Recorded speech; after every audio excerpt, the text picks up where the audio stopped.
ಒಂದು ತಿಂಗಳಿಂದನೂ ಸೊಪ್ಪು ಟಮಟ ಬೇಕು ಮಮ್ಮಿ ಅಂತ ಮಮ್ಮಿನ ಕೇಳಿದ್ಲು. 4 ಗ್ಲಾಸ್ ಅಕ್ಕಿನ ಚೆನ್ನಾಗಿ ವಾಶ್ ಮಾಡಿ ಒಂದು ಅರ್ಧ ಗಂಟೆ ನೆನೆಸಿ ಆಮೇಲೆ 10 ನಿಮಿಷ ಸೋರಾಕ್ಬಿಟ್ಟು ಕಾಟನ್ ಬಟ್ಟೆ ಮೇಲೆ ಒಣಗಾಕ್ಬೇಕು. ಅರ್ಧ ಕೆಜಿ ಕಡಲೆ ಬೀಜನ ಚೆನ್ನಾಗಿ ರೋಸ್ಟ್ ಮಾಡಬೇಕು. ಅದಕ್ಕೆ 1/4 ಕೆಜಿ ಕಪ್ಪು ಪುಟ್ಟಳು ತಗೊಂಡು ಸ್ವಲ್ಪ ಫ್ರೈ ಮಾಡಬೇಕು. ಅರ್ಧ ಕೆಜಿ ಕಡಲೆ ತಗೊಂಡು ಅದನ್ನು ಸ್ವಲ್ಪ ನೀಟಾಗಿ ಫ್ರೈ ಮಾಡ್ಕೊಂಡು ಕಡಲೆ ಬೀಜದ ಸಿಪ್ಪೆ ಎಲ್ಲ ತೆಗೆದಿಟ್ಕೋಬೇಕು. ಒಂದು 20 ನಿಮಿಷ ಒಣಗಾಕಿದ್ರೆ ಸಾಕು, ನೀರೆಲ್ಲ ಡ್ರೈ ಆಗುತ್ತೆ. ಆಮೇಲೆ ಮಿಕ್ಸಿನಲ್ಲಿ ಚೆನ್ನಾಗಿ ಸಣ್ಣದಾಗಿ ಪೌಡ್ರ್ ಮಾಡ್ಕೊಂಡು ಈ ತರ ಒಂದ್ರಿನಲ್ಲಿ ಒಂದಾಡ್ಕೋಬೇಕು ಪೌಡ್ರನ್ನ.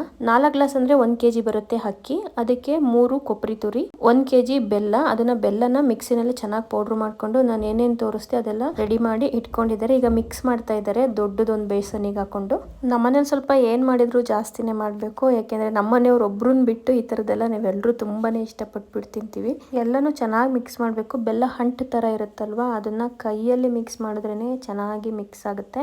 ಅದಕ್ಕೊಂದು 20 ಏಲಕ್ಕಿನ ಚೆನ್ನಾಗಿ ಕುಟ್ಕೊಂಡು ಅದು ಹಾಕೋಬೇಕು. ಏಲಕ್ಕಿ ಫ್ಲೇವರ್ ಇಲ್ಲ ಅಂದ್ರೆ ಟಮಟ ಚೆನ್ನಾಗಿ ಅನ್ಸೋದೇ ಇಲ್ಲ. ಇನ್ನೇನು ಹಾಕೊಳ್ಳೋದು ಬೇಡ, ಚೆನ್ನಾಗಿ ಮಿದ್ದು ಕಟ್ಟಿದ್ರೆ ಉಂಡೆ ತರ ಬರುತ್ತೆ. ನಮ್ ಕಡೆ ಇದನ್ನ ತಮಟ ಅಂತ ಕರೀತಾರೆ. ತಮಟ ಹೋಗ್ಬಿಟ್ಟು ಟಮಟ ಆಗ್ಬಿಟ್ಟಿದೆ. ಇದನ್ನ ಸ್ಪೆಷಲ್ ಗೆ ನಾವು ಹಸಕ್ಕಿ ಟಮಟ ಅಂತ ಕರಿತೀವಿ, ಯಾಕೆಂದ್ರೆ ಅವಾಗ ಅಕ್ಕಿ ನೆನೆಸಿ ಮಾಡೋದ್ರಿಂದ. ಸೊ ಇದು ಹಸಕ್ಕಿ ಟಮಟ ತುಂಬಾ ಚೆನ್ನಾಗಿತ್ತು. ಟೇಸ್ಟ್ ಬಗ್ಗೆ 2 ಮಾತಿಲ್ಲ. ಮಮ್ಮಿ ವಾರಕ್ಕೆ ಒಂದ್ಸಲನಾದ್ರೂ ಹಾಸನಿಗೆ ಬರ್ತಾರೆ. ನಾವೊಂದು ರೆಸಿಪಿನ ರೆಡಿ ಮಾಡಿ ಇಟ್ಕೊಂಡಿರ್ತೀವಿ, ಮಮ್ಮಿ ಇದು ಮಾಡ್ಲೇಬೇಕು ತಿನ್ಲೇಬೇಕು ಅಂತ. ಪಾಪ ಮಮ್ಮಿ ಮಾಡ್ಕೊಡ್ತಾರೆ. ಟಮಟ ಯಾರಿಗೆಲ್ಲ ಇಷ್ಟ ಟ್ರೈ ಮಾಡಿ.